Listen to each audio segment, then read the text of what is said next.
The law of detachment sounds simple until you actually try to apply it. You're told to let go, stop chasing, stop obsessing, and trust the universe.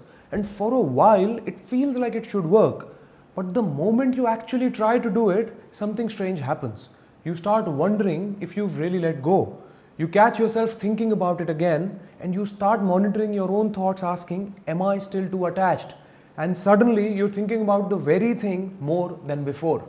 And it turns into a loop, like you try to detach because you want your manifestation, but that very effort, it makes you feel even more attached. And if you've ever tried to apply this, you've probably felt it, which raises a few uncomfortable questions like, can you still deeply want something and be detached? Or if you stop caring, why would you keep pursuing your goals? Or why do some people seem obsessed with their vision and still succeed, and others who genuinely let go but nothing changes for them? These aren't small questions because they determine whether this is something that actually works or something that just sounds good in theory. Now, where it gets interesting is that I don't think the common explanations of detachment are wrong. I just think that they're incomplete because they tell you what detached people do, but they almost never explain why detachment changes anything in the first place. And without understanding that, you're left trying to imitate the behavior. Like you try to think less about your goals, you try to distract yourself, you try to not care, but none of that feels natural because you're trying to control something without understanding what's actually creating it. So maybe the real question isn't how do I become detached? Maybe the better question is what creates attachment in the first place? And once you start looking at it from that angle, something important begins to shift because most people they assume attachment begins the moment you strongly desire something. Like the more you want it, the more attached you become. It sounds logical, but if that were true, every ambitious person would be permanently attached. Like every entrepreneur, every athlete, every artist, anyone basically pursuing something meaningful would automatically violate the law of detachment simply because they care deeply. I mean, that can't be the full explanation, right? So maybe desire isn't the problem because desire by itself is completely natural. It's what gives you direction for your life. Like without direction, there would be no goals. And without no goals, there is no reason to build anything. So if desire isn't creating attachment, what is? And I think the answer is identity. Not identity in the everyday sense of personality, but identity in a much quieter, deeper sense. The story your mind has accepted as true about who you are. Because see, every one of us carries invisible beliefs. Like, for example, I'm behind, or I'm not enough, or I'm the kind of person things don't work out for, or I'm the kind of person who always figures things out. And whether those beliefs are accurate is not the point. The point is your mind, it treats them as reality. I'll give you an example. Imagine two people, they both want the exact same thing. Let's say, for example, they want to build a successful business.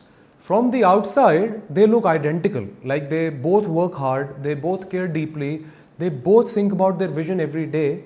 But internally, something is very different. For one person, success is something that they want to create. For the other person, success is something they need in order to become someone. They're not just building a business, they're trying to prove something. Like, for example, I need this to feel successful, or I need this to feel respected, or I need this to finally feel enough. And the moment that happens, the goal changes because it's no longer just something you want, it becomes evidence. Evidence that you're enough, evidence that you're capable, that you're valuable. And once your identity depends on an outcome, something very predictable begins, which is your mind, it starts monitoring reality, not out of curiosity, but out of protection. By the way, what I'm sharing isn't just theory, it's what took me from being a lawyer to starting my own companies, making six figures in my mid-20s, and later negotiating multi-million dollar deals. Now also think about how often people check for signs. Like for example, did they text back, or how many views or likes did I get on my last post? Is anything happening yet? Now most people, they think that this constant checking is the problem, but it's not. The checking is a symptom. The real question is, why does your mind feel the need to check in the first place?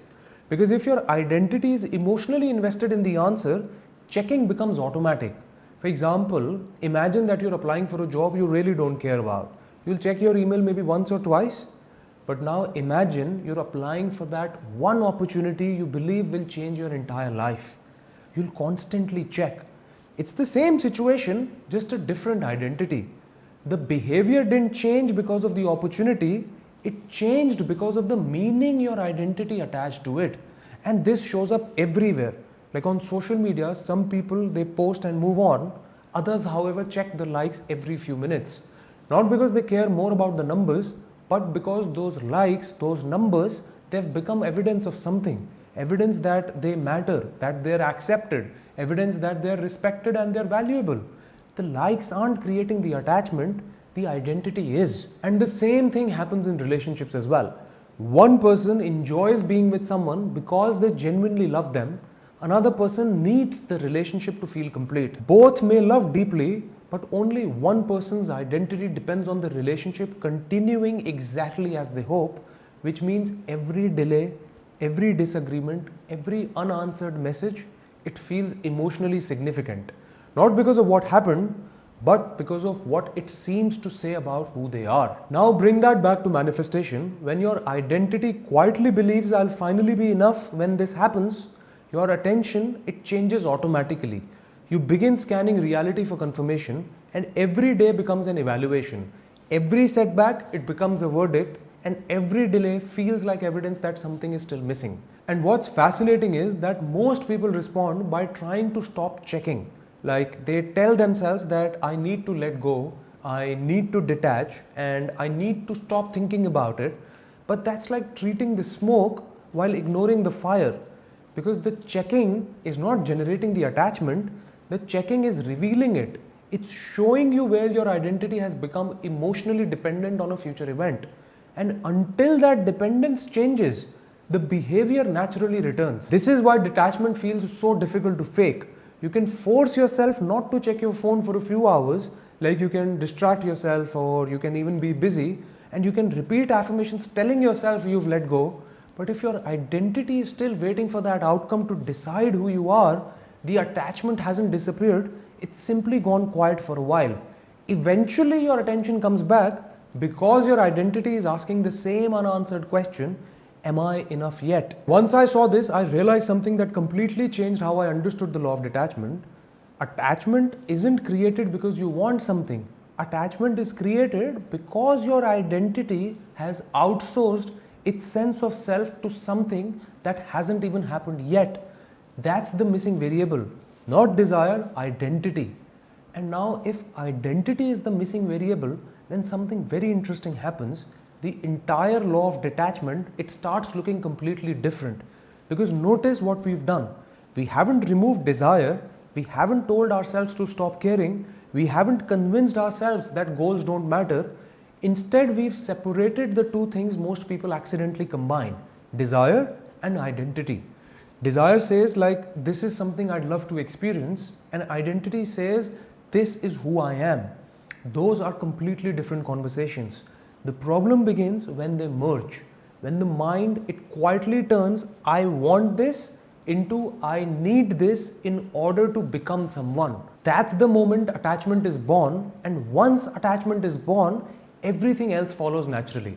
Your attention changes, your emotions, they change, your behavior changes, not because you're choosing those reactions, but because your identity is trying to protect itself.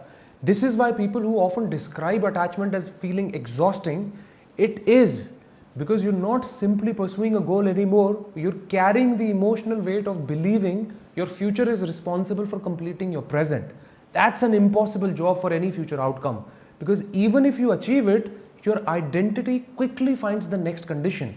Like, I'll be enough when I earn this, then it goes from there to I'll be enough when I reach the next level. Then it goes to I'll be enough when more people recognize me. The conditions, they keep moving, not because the goals are wrong, because the identity underneath them has not changed. And once you see that, you also understand why detachment has been misunderstood for so long. Because people have been trying to remove the symptoms instead of changing the source. Think about it this way. Imagine two people planting exactly the same seed. They both water it, they both place it in sunlight, and both care about seeing it grow. But every 5 minutes, one person will go and dig the seed back up to check whether it's growing or not. The other person, they simply continue caring for it. And if you look at what's the difference, it's not that one person wanted the flower less, it's that one person trusted the process enough that their identity wasn't depending on immediate evidence. The other person's identity needed reassurance. And because it needed reassurance, it kept interrupting the very process it wanted to succeed. That, to me, is what detachment is pointing toward. Not emotional numbness, not pretending to not care, not suppressing desire, it's emotional independence. The ability to allow a desire to exist without asking it to decide who you are.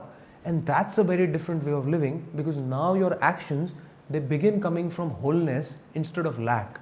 You still build the business, you still pursue the relationship, you still work towards the goal, you still visualize, you still plan, you still improve your skills.